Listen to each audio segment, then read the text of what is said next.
What's going on, America? This is Kevin in Kevin's Corner, and I'm going to try to make some sense out of nonsense.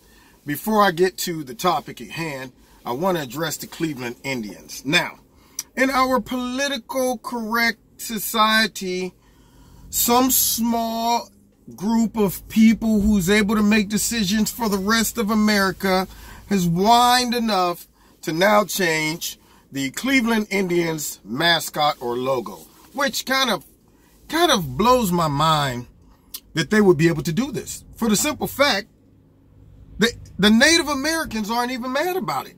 And I'm going, so what gives you the right to say, you know what, I got a gut feeling that this is what they think, and I got a gut feeling that they probably would be offended by this mascot, even though they haven't said it, but we feel like they would. Therefore, we're going to whine. We're going to go on tattletale. They're over there. Excuse me. They're going to go on tattletale and make the Cleveland Indians change their mascot. Now, I'm thinking, if I was a Native American, that for whatever reason, we don't even see enough of Native Americans around. I don't know about you, but unless you live in an area of a high population of Native Americans, I have never been walking around anywhere in Ohio and ran into a Native American. In fact, I think I may have seen some when I was driving through Arizona somewhere one time. Went to some stores, saw some Native Americans, and I was like, whoa, that's a Native American. I mean, we don't see enough Native Americans as it is. They're not thrown out in the public enough. They, in my opinion, aren't honored enough. So for them to have a whole team named after them or their culture, they're really showing, according to polls, have not offended them. I would hope that they would make some ruckus. If I was Native American, I would be like, whoa, whoa, whoa, whoa, whoa. What are y'all doing? I mean, I would like the fact that we're thrown out in the public and honored in some way or fashion. Don't put us under a bushel. Okay, so for Americans or whoever the small interest group is to feel like they can speak for the rest of everybody else, even though all the polls show that nobody's offended, this points to the problem that we are suffering right now when it comes to political correctness and America and identity politics. When a small group of people can dictate how everything else works for everybody else. Forget polling, forget popular opinion.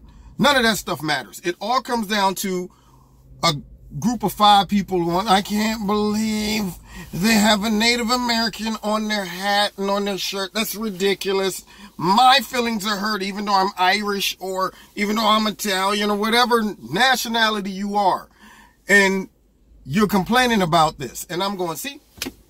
And you wonder why Donald Trump ended up getting elected. Speaking of Donald Trump, the lawless party, the Democrats and whatever else liberals, they're boycotting. Oh, and let me throw them into the, I guess, celebrities and some Democrats are boycotting the State of the Union tonight as if we were dying to have them there in the first place. This is nothing more than propaganda and a big pity party. Why would you do that? Why would you boycott and show just how immature and how petty you are as a politician? Who's voting these people in? I don't understand. If I was a Democrat, I would be embarrassed to be associated with the Democratic Party at this point. They are unraveling. Did you see Nancy Pelosi on TV with Chris Cuomo trying to juggle? I mean, she was like,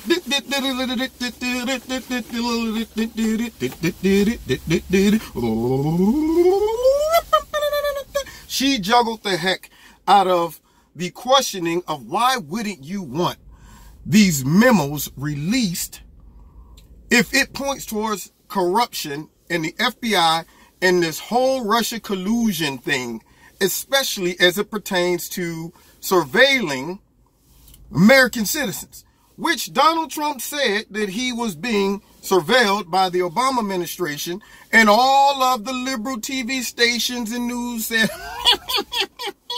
can you believe this guy? I can't believe he will say something like this. Did you see that? They just went crazy. Like as if he, being the president, wouldn't have access to at least some type of information that might point towards the fact that he was really being surveilled. And now that we have a chance to see it, the transparency is there, the lawless party, for some reason, is fighting this.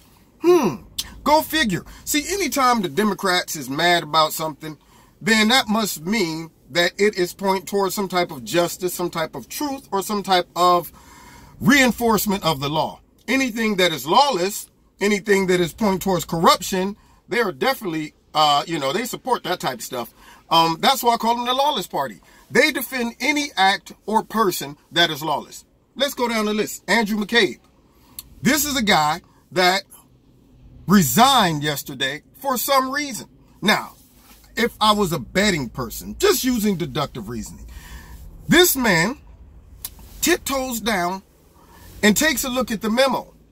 After seeing the memo, whatever he saw in that must have been so disturbing and shocking that it made him pull the parachute early before his plane crashed. He was supposed to retire a couple months from now, but for whatever reason, he must have saw this like, uh-oh, and pulled the parachute.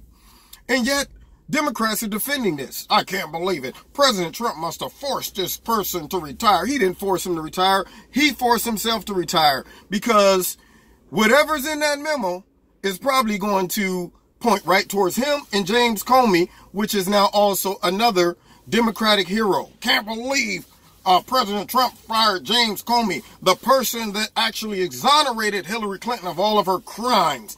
The person that had drafted the exoneration letter way before they even interviewed her. The person that had literally submitted classified information so he can prompt a special counsel for the president.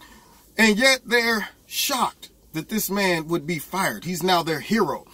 They defend people like, let's see, Hillary Clinton, the woman who, for whatever reason, smashed all kind of cell phones that could have incriminated her, the person that they gave an option to get rid of information that she felt was private and personal, a person that, for whatever reason, had 30,000 plus emails deleted and acid washed.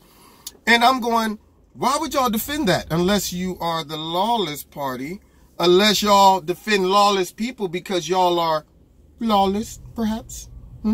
That could be it, maybe. Yeah, I think that's what it is. And so for them to defend all of this stuff, Nancy Pelosi was on there and she was getting mad at Chris Cuomo for whatever reason. I guess Chris Cuomo fell out of the bed last night and bumped his head and realized that he should be a real reporter and was asking tough questions. And she didn't like it. She was offended. She's messing up all kind of statements, talking about all of our government agencies and happened to say, look, the DNC and the DNA and the PYT, the TLC. She was just throwing out all kind of just tag names because she was jumbling everything. Didn't even know who Devin Nunes was, Dion Lewis, whoever he is. And I'm going, once again, lawless party. So why don't you want this information out again?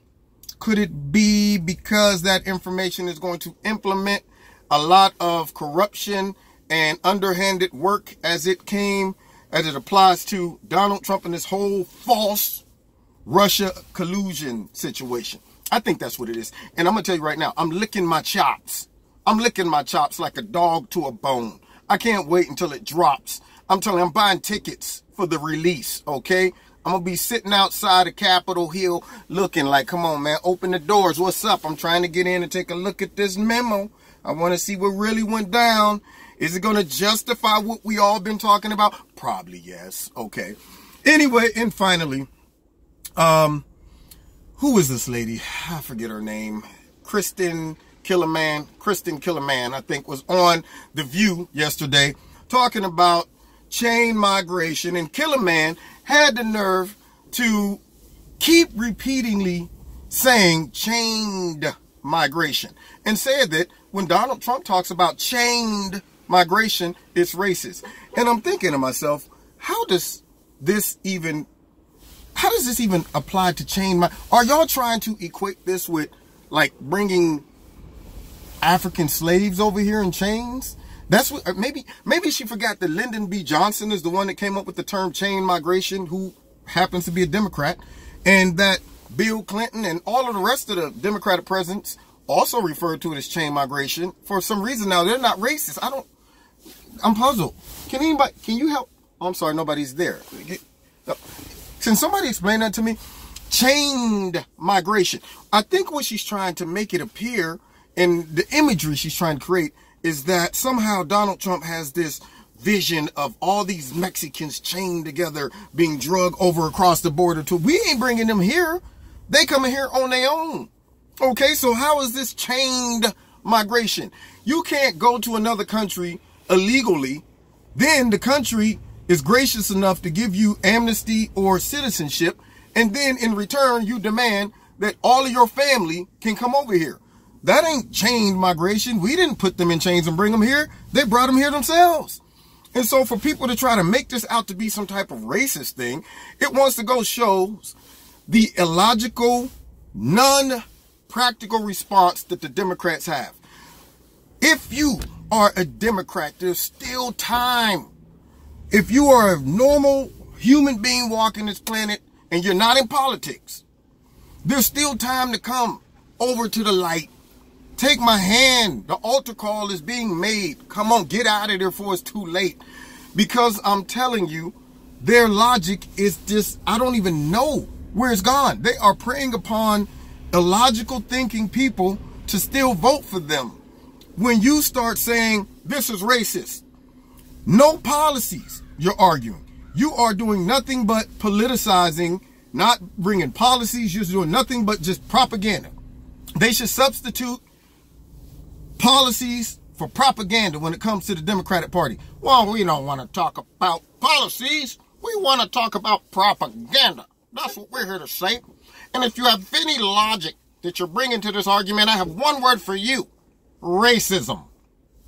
See what you're dealing with when you're dealing with the Democrats. Get out of there, y'all. Punt it. Punt the ball away. No, pull the parachute. Get out of here.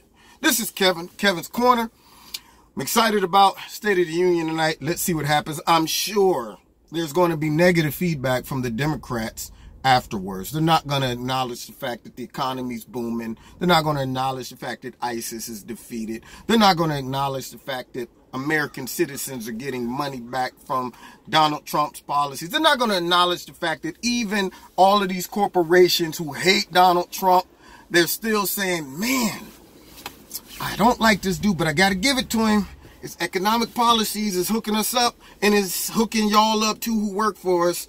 So why would you hate on something like that? And it comes a point where everybody starts to go, nah, you just a hater. You ain't giving us no real reasons to not like Donald Trump. You're just a hater. You just sitting back looking out for your party. You're not looking out for us anymore. You just want to try to downplay even stuff that makes practical sense and's benefiting me, but you're trying to downplay that. Why? Could it be because you guys are out of power and want to get back in power, and you can't actually admit that the stuff that Donald Trump is doing is working? Think about that. Use your noodles. Anyway, this is Kevin at Kevin's Corner. Have a great day. If you like what you heard in this video, hit like, share this video. Follow me on Facebook, on Twitter, all that good stuff. If you want to donate to Kevin's Corner, I appreciate it. There's links in the bottom that will allow you to do so. And we'll see you next time, Kevin's Corner.